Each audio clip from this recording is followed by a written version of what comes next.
I never thought I'd be the kind of guy to get blindsided like this. But here I am, sitting in my living room, staring at my phone like a damn fool. My wife Emily and I have been married for 5 years, and honestly I thought we had a good thing going. Sure, we fought sometimes, like every couple does, but nothing that seemed out of the ordinary. We had plans, dreams, a pretty normal life, or so I thought.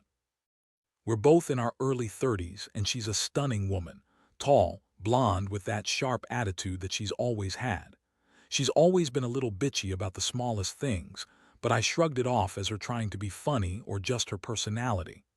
I was never the jealous type either, trusting, maybe too trusting. But that's what made what I found all the more shocking. It started a couple of weeks ago when she suddenly became obsessed with updating her phone. She was always on social media, but lately, she was scrolling through her gallery more than usual. I didn't think much of it at first. Maybe she was planning something for her friends or trying to find a new recipe. But then I noticed she was deleting a lot of photos, quick, hurried deletes. I didn't think much of it at the time, just assumed she was clearing out space or trying to hide something. It's not uncommon, right? People delete old pics all the time. What really piqued my interest was the fact that she'd started locking her phone more often, something she'd never done before. I'd catch her glancing over her shoulder, trying to hide her screen when I entered the room. Small stuff, but enough to raise a flag in my mind. Still, I kept my mouth shut. Maybe I was overthinking it. Maybe she was just tired or stressed or whatever. Then last weekend, we finally had our anniversary. We had planned a big photo shoot, something she'd been excited about for weeks. We booked a professional photographer, David, who's well known in our local circles. I thought it'd be fun, a nice way to celebrate 5 years. We dressed up, went to a scenic park, the whole 9 yards. Honestly, the photos turned out great. I was proud of how good we looked together, how happy we appeared. But then, out of curiosity, I decided to check her cloud storage, something I'd never done before. She's always been secretive about her phone and her stuff, so I figured, why not? I figured I'd see some cute photos from the shoot, maybe some memories she'd kept. I logged into her cloud account, expecting to see the usual selfies, some food pics, maybe some silly memes. What I saw was not what I expected at all. There were these deleted photos, like a whole folder wiped clean, but I could still see the thumbnails. And what was in those thumbnails? Something that made my stomach drop. They were pictures, explicit pictures of her, and not just any pictures. They looked like she was in bed with someone, and the guy was definitely David, the photographer. I couldn't believe what I was looking at. Her lying there half naked with David's face in a few of those shots. The worst part, they were taken during the same day as our photo shoot. I realized she must have been sneaking off, meeting up with him, and then deleting the evidence. But I got a good enough look at the photos to know what they were doing, something I never thought my wife would do with our photographer.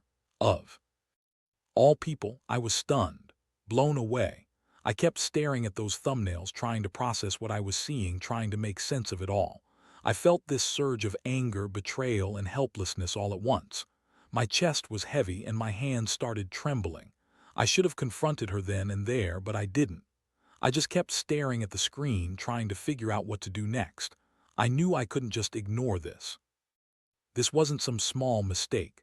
This was an outright betrayal, and I had to decide what to do about it.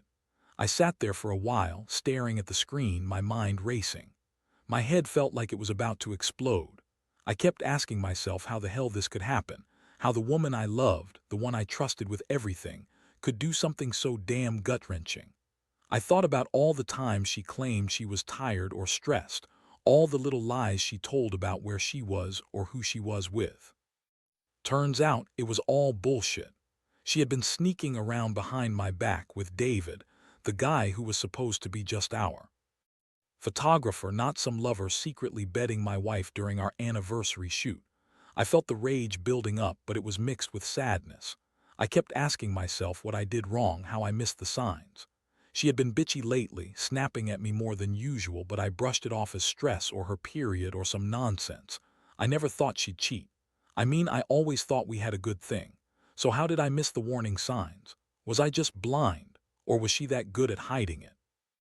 My mind kept circling back to the pictures, the explicit ones. I could see her face, her body, her expressions, all of it laid out like some sick secret photo shoot. That was when I realized the scope of her betrayal. It wasn't just a fling. It was something more serious, something that had been going on for a while, probably during the time she was pretending to be so loving and devoted. All those moments I thought were just us, just normal marriage stuff. She had been sneaking around, cheating with David, probably doing God knows what all over town. I couldn't sit still anymore. My pulse was pounding in my ears. I knew I had to confront her, but I also knew I had to be careful. The last thing I wanted was her to deny everything or spin some bullshit story. I needed to see her face, hear her lies, and then decide how to respond. I grabbed my phone and brought up her number, but I hesitated. Part of me didn't want to jump to conclusions without hearing her side, but another part, I think the stronger part, knew I had to see her face when I confronted her face to face. I waited until she came home from work. I was furious, but I also felt sick, like I had been punched in the stomach. When she finally walked through the door, I didn't say a word. I just looked at her, my eyes burning, and then I played the slideshow of images I downloaded from her cloud. Her face blanched, her eyes widened. For a second she looked genuinely surprised, maybe even scared. "What is this, Emily?" I asked, voice trembling but trying to sound firm. "What are these pictures? Who is he?" Her face twisted into a sneer and she tried to laugh it off. "Are you serious? Those photos are nothing, just some stupid selfies I took for fun. I don't know what you're talking about. Someone's messing with our cloud, maybe a hacker or something." I didn't buy it, not for a second. I knew her too well. Her eyes darted around, avoiding mine. She tried to brush past me, but I blocked her way. "Don't lie to me," I said, venom in my voice. "I saw the photos, Emily. The ones from our anniversary shoot. The ones where you're with David. Don't think I didn't see everything. Those weren't selfies." She rolled her eyes, huffing like I was bothering her. "Oh, please, you're overreacting. It's just some stupid photos. Maybe he's into photography and he took some sexy shots of me. Big deal, you're being paranoid." That was the moment I saw her true colors, her bitchy, manipulative side. She's always been good at lying, twisting everything around to make herself look innocent. But I knew better now. That was just her way of deflecting, of brushing off what I'd seen. I could feel the anger bubbling up, hot, uncontrollable. I was furious not just at her betrayal, but at how easily she lied, how she refused to take responsibility for what she had done. I told her I needed some space, that I couldn't look at her the same way anymore. She just snorted and told me I was making a fuss out of nothing, that I was overreacting because I was insecure. But I knew the truth. I saw what she was capable of, and it cut deep. It wasn't just about the cheating. It was about the deception, the betrayal of our marriage, our vows. I was stunned, hurt, and honestly, I was starting to wonder if I even knew who she really was anymore. After that confrontation, everything felt different. I couldn't sleep that night, and I couldn't stop thinking about what I'd seen. I kept going over the images in my head, her face, her body, the way she looked like she was enjoying herself. The whole thing played like some sick movie in my mind. I was furious but also hurt, crushed really, because I'd never imagined she'd do something like this. Not with David, not during our anniversary, not behind my back. The next morning I woke up with a pounding headache and a terrible sense of clarity. I had to face the reality that my marriage was a lie. She had been lying, cheating, sneaking around with a man who was supposed to be our photographer. I knew I had to decide what to do about it. But honestly, I was too overwhelmed with emotion to think straight. All I could do was decide I needed some time to think. I spent most of the day pretending everything was normal.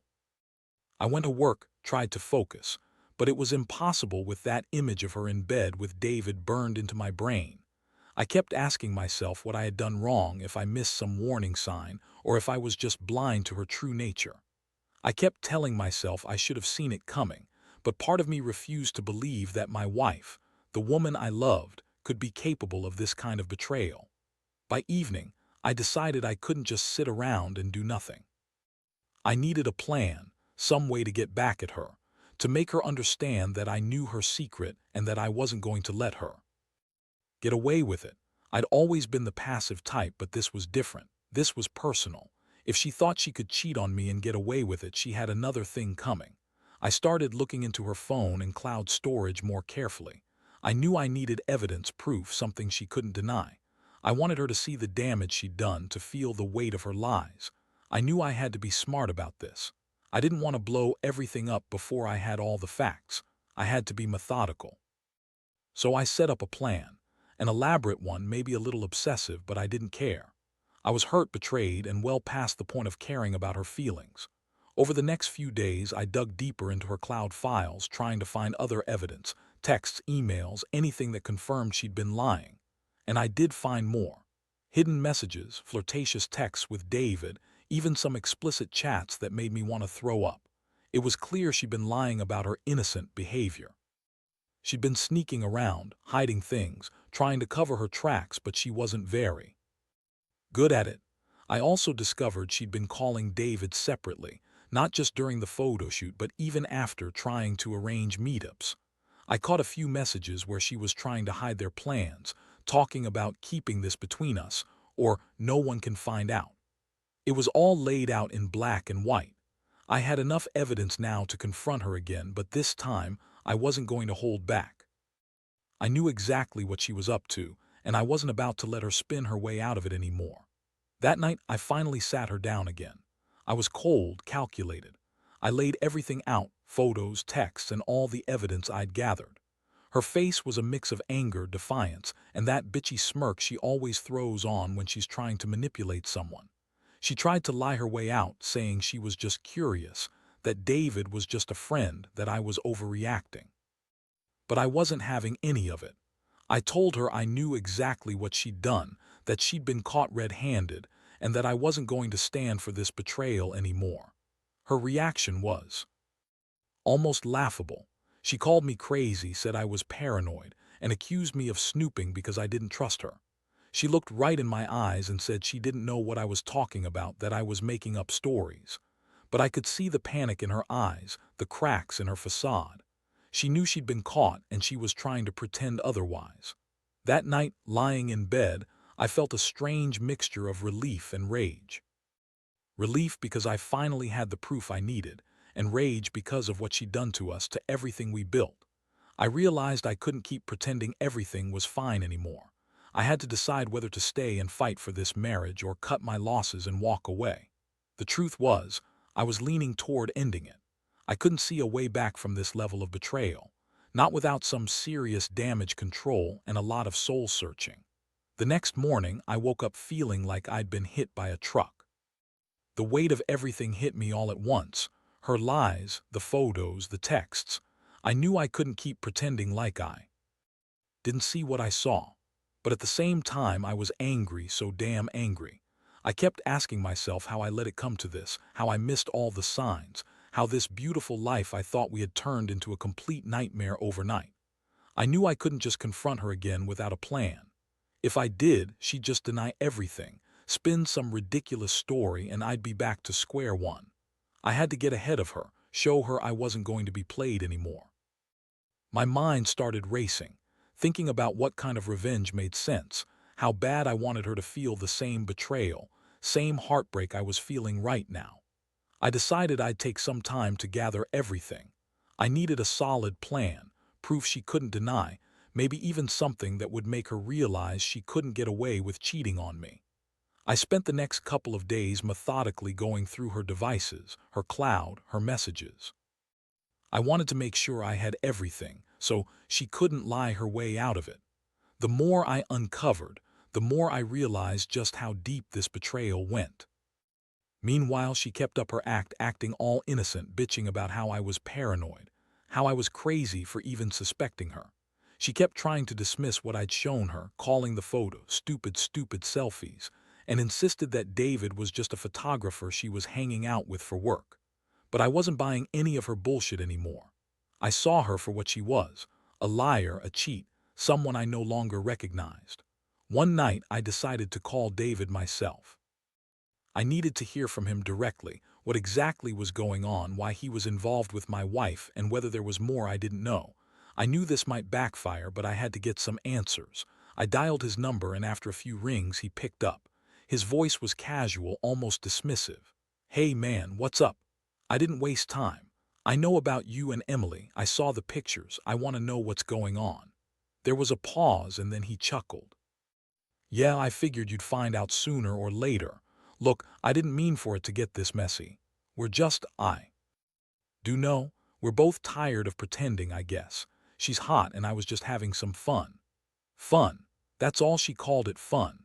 Like she didn't fucking betray me during our anniversary photo shoot, like she didn't lie for days trying to pretend she was innocent. I felt my blood boil. I told him I was sick of games, sick of her lies, and that this was over.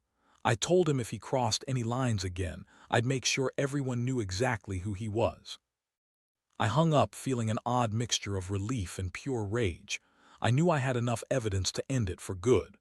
Right then, I made a decision. I wasn't going to keep pretending everything was okay. I was done.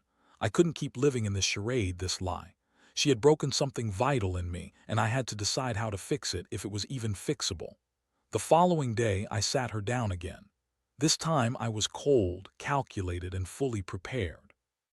I told her I knew everything, about the photos, the texts, everything. I laid it all out, making her see that I wasn't some naive fool anymore. Her face twisted into that typical bitchy sneer, but I could tell she was starting to crack. Her eyes darted around the room, searching for a way out. "You're crazy," she spat. "You're just jealous because I look better than you ever did. David's just a friend. You're overreacting, you always do." But I wasn't buying her bullshit anymore. I told her I was done playing her game, that I was leaving, and that she'd better be prepared for the fallout. Because once I decided to walk away, there was no coming back. I wanted her to feel the pain she'd caused me, to understand how much she'd hurt the person she supposedly loved. Her reaction: she scoffed, told me I was making a huge fuss over nothing, and started crying like a spoiled brat. That was classic Emily, trying to manipulate, trying to make me feel guilty. But I was done feeling guilty. I'd had enough of her lies, her bitchy attitude, and her betrayal. I knew I had to do one last thing: cut her out entirely, block her from every digital connection, erase her from my life. I got up, told her I'd be moving out soon, and left the room. That night I couldn't sleep. I lay awake, staring at the ceiling, thinking about everything that had happened. I felt like I'd been punched, kicked, and knocked down all at once. But somehow, deep down, I also felt a strange sense of clarity. This was the end of the line for us. I had to move on, rebuild myself, and leave her behind with her lies and her secrets. Over the next few days, I threw myself into packing up my things. I didn't want to be there anymore, not after everything I'd uncovered. Every moment I spent in that apartment, I kept feeling the betrayal biting into my soul. I was furious, heartbroken, and numb all at once. I knew I had to leave before I did something I'd regret, but part of me just wanted to tear everything apart and confront her again, to make her see that I knew her real face, the one hidden behind all her lies. I stayed quiet during the process, but inside I was seething. The more I packed, the more I replayed everything in my head. How she lied, how she sneered, how she cheated during what should have been one of our happiest days. It was sickening. I kept asking myself how someone I loved could become so unrecognizable, so cruel and manipulative. It was like losing a part of myself, and honestly, I didn't know if I'd ever recover from it. When I finally moved out, I deliberately kept things civil on the surface. I didn't want to give her the satisfaction of seeing me break down or lose control. But inside, I was already planning what to do next, how to make her pay, how to make her regret every second she spent sneaking around with David. I wasn't just angry, I was determined. The aftermath was a blur. I signed the lease on a new place, started all over again, but I couldn't shake the feeling of emptiness. Every box I packed, every piece of furniture I left behind, felt like a symbol of a life I'd thought was perfect but was anything but. I kept wondering whether I should try to save what was left of our marriage or just let it go. Honestly, after what I saw, I wasn't sure I could trust her again. Not ever. What hurt the most was that I had loved her so much. I kept replaying the good times, the anniversaries, the nights we spent dreaming about the future. How could she have thrown all of that away for some stupid, selfish adventure with David? It just didn't make sense, but deep down, I knew it was about her. She was selfish, manipulative, and her bitchy attitude masked a core of deceit. I started reaching out to some friends, talking with people I trusted. I needed perspective, someone to tell me what I already knew. This was a betrayal on a scale I'd never imagined. They told me to focus on myself, to take care of my mental health, and to get rid of her from my life for good. I knew they were right, but part of me still felt like I was missing something, like I was leaving a part of myself behind. One thing I did realize, though, is how much I'd been naive. I always believed in honesty, in loyalty. Now I saw that sometimes the people closest to you can turn out to be the biggest liars. That realization hit hard. It made me question everything about trust, about relationships. I was angry at her, yes, but I was also angry at myself for not seeing the signs sooner. The final thing I remember is sitting in my new place, looking around at the empty walls, thinking about all the lessons I'd learned. No matter how much you love someone, sometimes they betray you in ways you'd never expect. And when that happens, the only choice you have left is to pick yourself up, walk away, and rebuild. It's the hardest thing I've ever done, but I know deep down I'll be better for it. I just hope she finally realizes what she lost, though I doubt she cares now. Now that I've had some time to breathe and reflect, I realize what this whole ordeal has taught me. Trust is fragile, something I took for granted for too long. I thought Emily loved me, but her actions proved otherwise.